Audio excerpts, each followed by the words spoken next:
Iglesia, bendiciones a todos, espero que estén muy bien. Vamos a continuar trabajando el libro de Malaquías y vamos a ir al capítulo 2. En el capítulo 2, yo quisiera que cada uno se ponga en perspectiva de las palabras que el pueblo de Israel hizo y declaró en contra de Dios. Pero muy importante ver la reacción de Dios, ver cómo Dios tomó en su corazón las palabras que el pueblo había dicho y le había acusado, y ver que a Dios no le gustó, no le gustó la forma en que el pueblo le hablaba y le acusaba, primero de no amarlo, de olvidarse, de tratarlo mal, acusar a Dios y decirle: nosotros no te hemos deshonrado, dinos en qué te hemos deshonrado. Y Dios les respondió. Termina ese capítulo diciendo de la siguiente manera. En el versículo 13 y 14 dice, vamos a leer desde el 12 para tomar contexto y podemos entrar al capítulo 2 y así seguimos la historia. Sepan que mi fama es muy grande y respetada entre todas las naciones que hay desde el oriente hasta el occidente. Versículo 11. Por todo el mundo ofrecen perfumes delicados y ofrendas puras en mi honor y gran fama. De manera que se ha extendido mi fama entre las naciones, lo digo yo, el Señor Todopoderoso. Pero ustedes dañan mi fama cuando dicen que mi altar no tiene importancia y cuando animan a la gente a que traiga animales baratos y enfermos para ofrecer en sacrificio ritual sobre mi altar. Ustedes dicen, es muy molesto servir al Señor y hacer lo que Él pide. Luego desprecian las instrucciones que Él les ha dado. Imagínense animales robados, cojos y enfermos como ofrendas a Dios. ¿Creen acaso que puedo aceptar esa clase de ofrendas? Les pregunto yo, el Señor. Maldito todo aquel que me promete un carnero sano de su rebaño, pero luego lo sustituye por uno enfermo. Porque yo soy el gran rey y no permitiré que mi gran fama sea tenida en menos en las naciones por culpa de ustedes. Lo digo yo, el Señor Todopoderoso. Y lo que yo quiero que cada uno de nosotros piense es lo siguiente. Dios está acusando al pueblo que por culpa de la manera en que lo adoran, ofrendan, hacen culto, la demás gente que ni siquiera tiene conocimiento de Él y no tiene responsabilidad como tiene Israel, para Dios, en todo el pueblo la fama de Dios se ha extendido y es grande, que la gente sin tener la ley en sus corazones, están ofreciéndole a Dios ofrendas agradables. Y entonces lo que Dios está diciendo es, no quiero que la gente vea cómo hacen las cosas en la iglesia y que la gente, al ver que en la iglesia las personas hacen las cosas mal hechas y me deshonran, todos los demás consideren que mi nombre puede ser deshonrado a causa de ustedes. No lo voy a permitir, dice el Señor. Si lo traemos al contexto de este siglo y del año 2020 que estamos viviendo, la instrucción de Dios pienso que sería muy clara. Pienso que nos estaría diciendo, oigan, pueblo mío, yo les voy a recomendar que si entre ustedes hay alguno que está teniendo mi fama, mi nombre, por barato, deje de hacer lo que está haciendo. No sea que por lo que tú estás haciendo, los de allá afuera que no me conocen, pero que creen que mi nombre es grande y que me deben temer, empiecen a hacer las cosas baratas o las cosas de mala manera. Y ese es un llamado de atención para todos y yo espero que en Vida Nueva no hagamos este tipo de cosas, que tanto usted como yo nos alejemos y no nos permitamos por ninguna causa de ofrecerle a Dios cosas inmundas, baratas, un servicio barato. Y con esto no estoy diciendo que en cada servicio hay que gastar millones de millones o miles de miles o cientos de quetzales. Jesús nos dejó claro lo que Dios piensa respecto de una ofrenda, porque Jesús se puso en el templo a ver la ofrenda y encontró una viejecita, una viuda, y dice que dio su sustento, mientras que habían otros que proclamaban sus ofrendas para que los demás los vieran. Me preocupa los tiempos que estamos viviendo, porque los tiempos que estamos viviendo, yo no sé si la iglesia está predicando para que la miren o para que miren que estamos haciendo algo y no estamos haciendo lo que corresponde, lo que nos corresponde hacer en este tiempo. Y lo que nos corresponde hacer en este tiempo es hacer lo que es honorable para Dios, no honorable para la gente. Honorable para la gente puede ser muchas cosas, pero yo me tendría que preguntar, Dios, Padre, Señor, Jehová, Jehová Jireh, Jehová Rafa, Jehová Nisi, dinos qué es honorable para ti en estos tiempos. Sobre todo porque a través del sacrificio de Jesucristo, nosotros tenemos mayor comprensión de las ofrendas, mayor comprensión de la adoración, mayor comprensión de la salvación, mayor comprensión de la misericordia, mayor comprensión de la justicia. La iglesia tiene más conocimiento. Entonces yo creo que hoy Dios nos juzgaría de una manera más dura todavía. ¿Por qué de una manera más dura?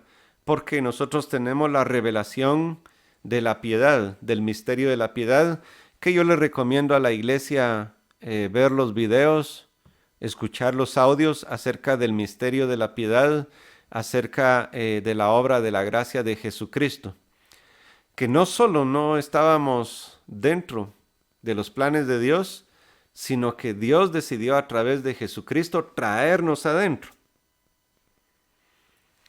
Hay una frase en la palabra de Dios que dice que al que se le perdona poco, poco ama. Y entonces yo me haría una pregunta, ¿será que en Vida Nueva Dios nos ha perdonado muy pocas cosas y por eso lo amamos muy poco?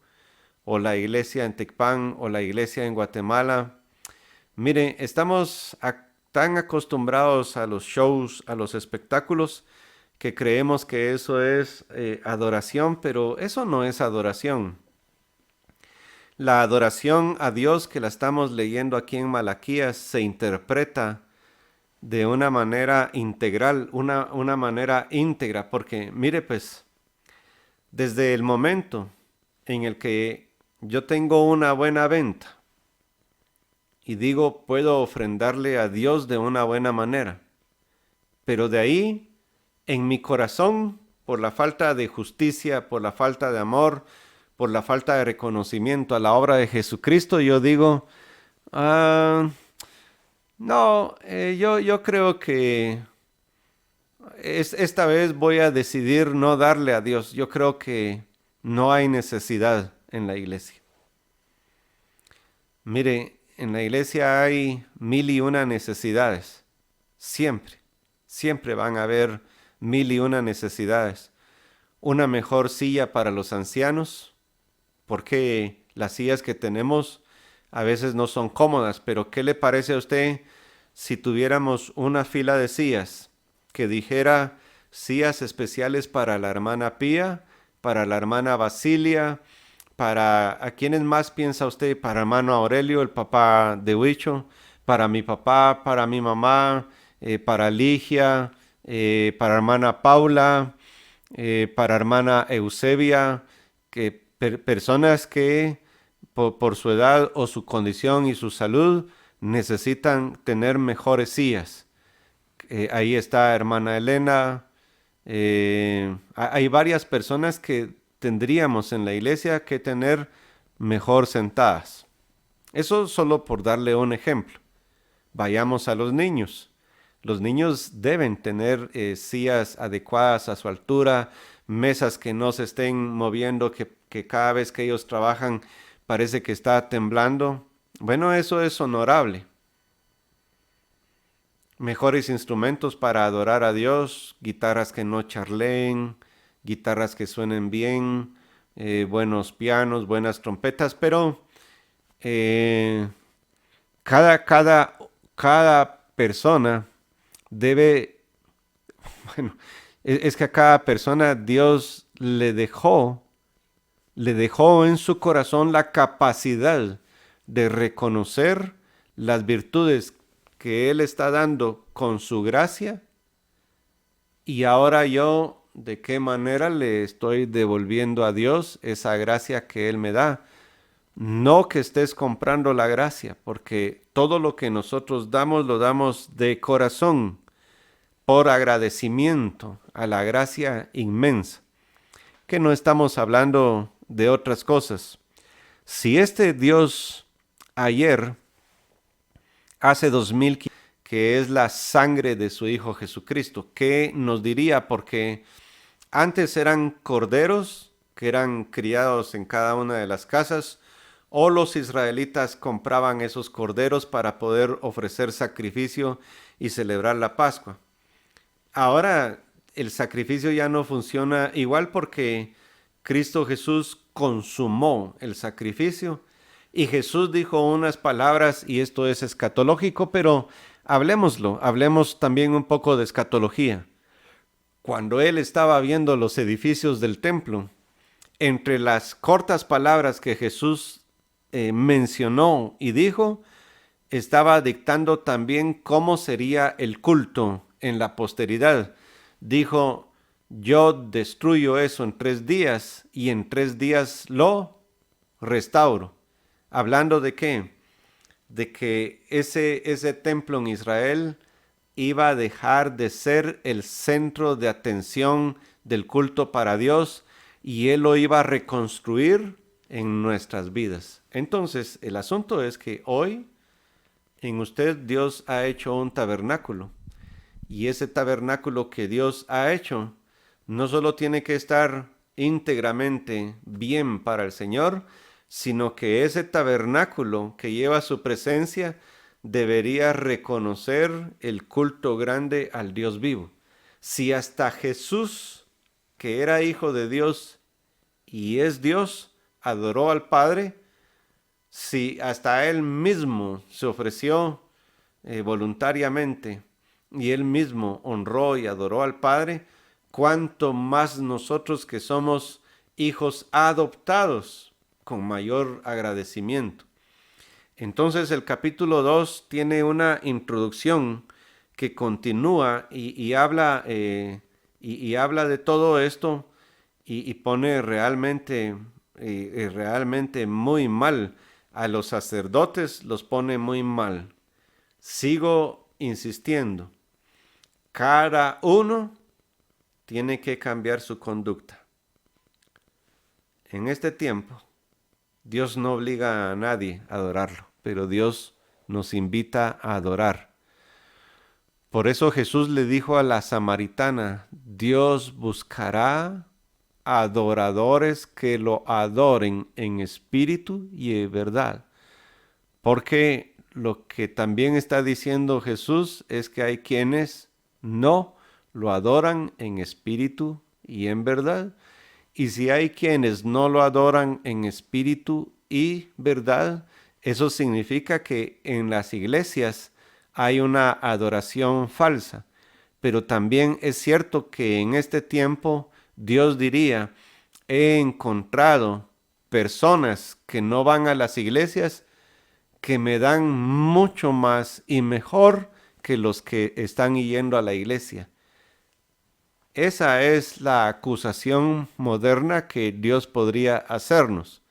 Y usted que ha estado en una congregación sabe que sí podrían ser esas palabras las que Dios esté mencionando.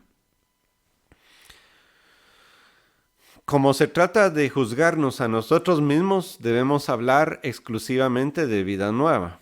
Yo no voy a ir a hablar de la iglesia bautista con el pastor Sergio, ni voy a hablar de la iglesia de Dios con el pastor Abraham, ni voy a hablar de la Galilea con los pastores marroquín, no voy a hablar de nadie más. Y aunque sepamos qué cosas suceden, nos vamos a mantener en silencio porque vamos a ver la viga que hay en nuestro ojo para no tratar de sacudir la paja que hay en el ojo ajeno. Yo necesito que nos concentremos en lo que nosotros somos como congregación. Claro, somos parte del cuerpo de Cristo, porque todas esas congregaciones son parte del cuerpo de Jesucristo. Pero a nosotros nos compete ver nuestra propia casa. ¿Qué está sucediendo en nuestra propia casa? En el versículo 1 del capítulo 2 de Malaquía dice, oigan ustedes sacerdotes esta advertencia. En el contexto actual, usted y yo somos sacerdotes de Dios. En el contexto de aquella época, solo los sacerdotes que venían de Leví, es decir, de los levíticos, de la tribu de Leví, eran los sacerdotes. Pero ahora Dios nos hizo a todos reyes y sacerdotes. Eso significa que el sacerdocio a través de Jesucristo cambió su forma. Ahora cualquiera en la iglesia, todos, mejor dicho, somos sacerdotes. Oigan ustedes, sacerdotes, esta advertencia, pero esta palabra estaba dirigida en aquella época a los sacerdotes que ofrecían en el templo. No cambien su conducta. Si no cambian su conducta y le dan la importancia que merece mi gran fama, esto se está poniendo muy serio. Yo enviaré un castigo terrible sobre ustedes. Sigo insistiendo, toda predicación que contradiga que Dios no juzga a sus hijos no es muy bíblica. No es bíblica, mejor dicho. Y en vez de darles bendición, ¿cómo me gustaría hacerlo? Es decir, que en el corazón de Dios, Dios quiere bendecirnos. Me volveré contra ustedes con toda clase de males. Por eso yo he estado insistiendo en estos días que nuestra predicación sale. Es que miren lo que hicieron los ecuatorianos, aprobaron el matrimonio homosexual. Es que miren lo que hicieron en México. Es que miren lo que hicieron en Nueva Orleans. Es que miren lo que hicieron en Francia. Perfecto, perfecto. Pero esa gente no tiene conocimiento de Dios. ¿Cómo la iglesia la tiene? Porque podrían tener conocimiento de Dios y negar a Dios, pero la iglesia no niega a Dios, tiene conocimiento de Jesucristo. Y para Dios, en el contexto, la gente de allá afuera podría estar haciendo mejor las cosas que la iglesia. Entonces el juicio empieza por casa. El juicio empieza por casa. Si usted me permite unos segundos, yo busco el versículo.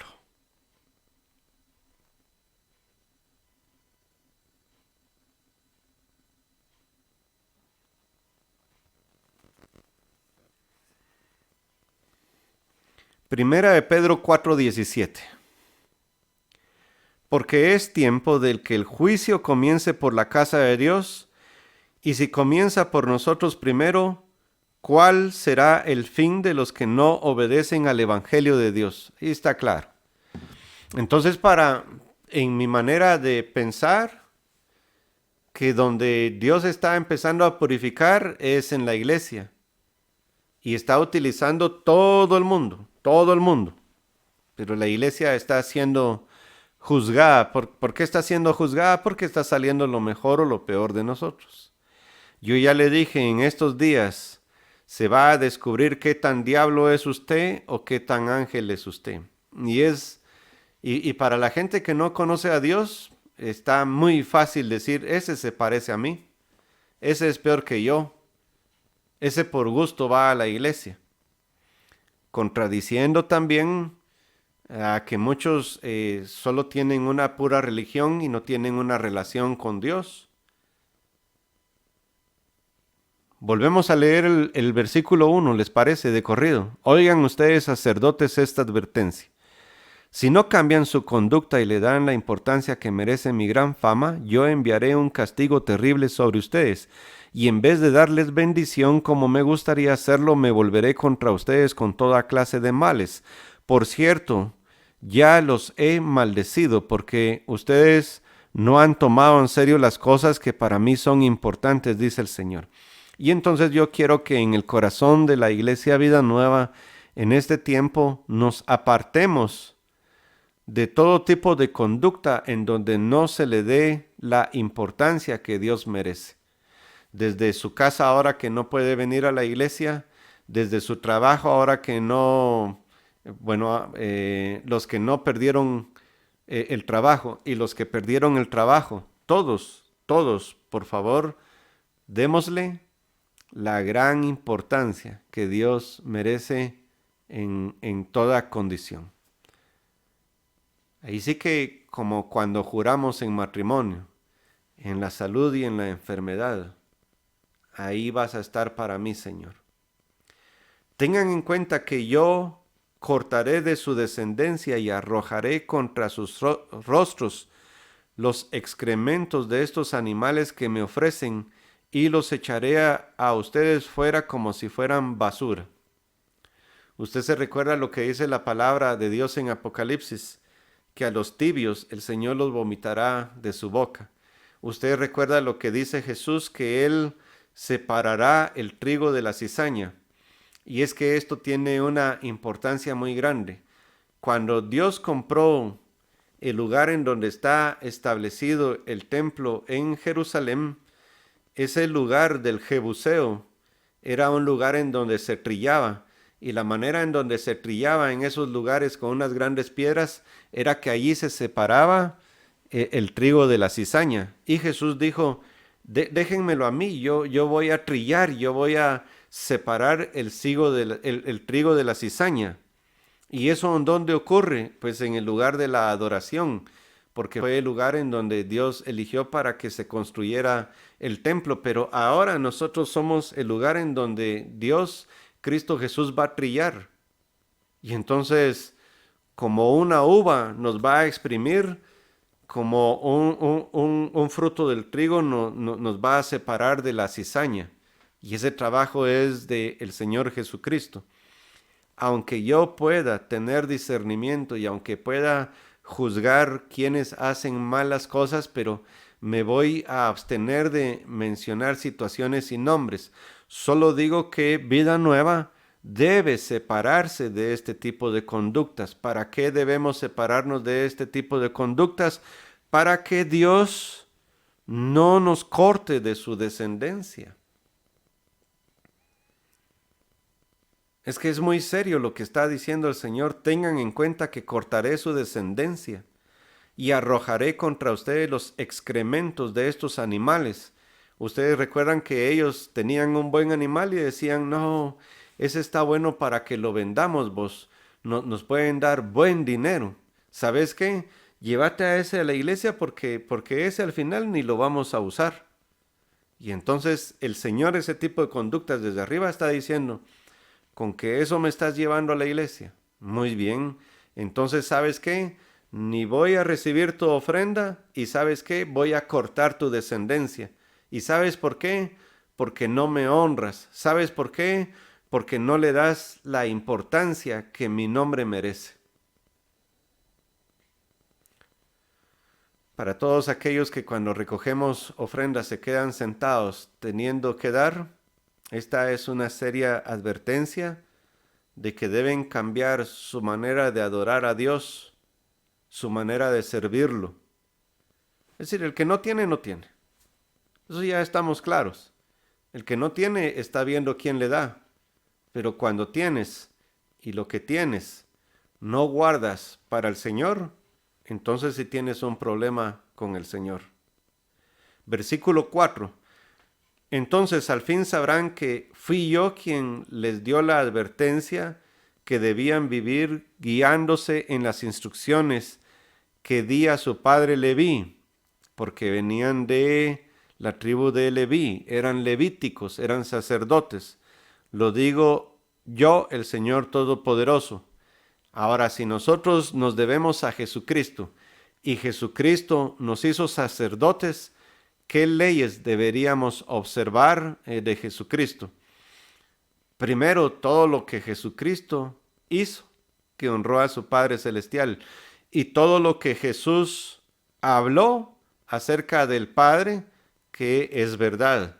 Y además Jesucristo dice que toda la ley es cierta y que Él no la vino a abolir, sino a cumplirla. ¿Por qué? Porque Él era el Cordero Pascual que fue ofrecido por todo el pecado. Entonces está diciendo, toda la ley era cierta, solo que yo la consumí. Ahora vive en mí esa ley. Ahora esa ley yo la traslado a cada uno de ustedes. Y entonces ahora la ley de Dios vive en nuestros corazones. Cuanto más, a través de la gracia de Jesucristo, debemos observar su palabra. Y no estamos hablando de volver a sacrificar corderitos porque Él es el Cordero Pascual. El propósito del convenio que hice era para propiciarle una vida próspera y paz. Para eso Dios había dejado la ley y había dejado la forma de ofrendarle. Y para eso Dios ahora nos dejó una forma de adorarlo y ofrendarle. Y es la misma promesa. Todas las promesas que yo le di a Abraham en Cristo Jesús son mayores. Les di mis instrucciones para que aprendiera a respetarme. Y él me obedeció y tuvo en muy alta estima mi gran fama. ¿Hablando de quién? De Leví. Él dio a conocer un pueblo todas las enseñanzas verdaderas que yo le había dado. Nunca intentó engañar a la gente. Caminó de acuerdo a mi voluntad y consejos. Vivió una vida buena y practicando la justicia e hizo que muchos abandonaran su vida de maldad. Eso es como que Malaquías estuviera predicando acerca de la obra de Jesús aquí en la tierra. Versículo 7, y con esto vamos a concluir esta parte. Dice, los sacerdotes deberían encargarse de dar a conocer al pueblo mis instrucciones. Ahora solo les recuerdo que todos somos sacerdotes en este tiempo del Dios Altísimo. Todos. Todos estamos llamados a predicar y a enseñarle al prójimo la verdad. Nunca intentó engañar a la gente. Es decir, esto no se hace con engaño como hemos sufrido el último año que nos dividieron a la iglesia. Esto no se hace con engaño. Y estar siempre dispuestos a enseñar las cosas buenas que yo quiero que mi pueblo realice. Ellos son los mensajeros del Señor Todopoderoso. Y Dios nos dice hoy a Vida Nueva, miren muchachos, yo podría haber observado su corazón y podría decir quiénes están bien y quiénes están mal. Pero esta palabra la dejo para que ustedes hagan una observación personal de cómo me han ofrendado, cómo me han adorado, y si mi nombre realmente es grande, entonces ustedes sabrán qué hacer. Y este es el mensaje que Dios nos traslada con este tercer capítulo del estudio del libro de Malaquías. ¿Para qué nos va a servir esto en el tiempo final? Primero, para no ser desechados del pueblo elegido de Dios. Segundo, para estar prestos a su palabra. Tercero, para que si estamos aceptados, entonces es obvio que nos vamos a ir en ese remanente con Cristo Jesús. Y el estar preparados por un juicio que empieza en la casa necesita de decisiones y necesita de correcciones personales. Dios los bendiga y nos vemos en un cuarto capítulo.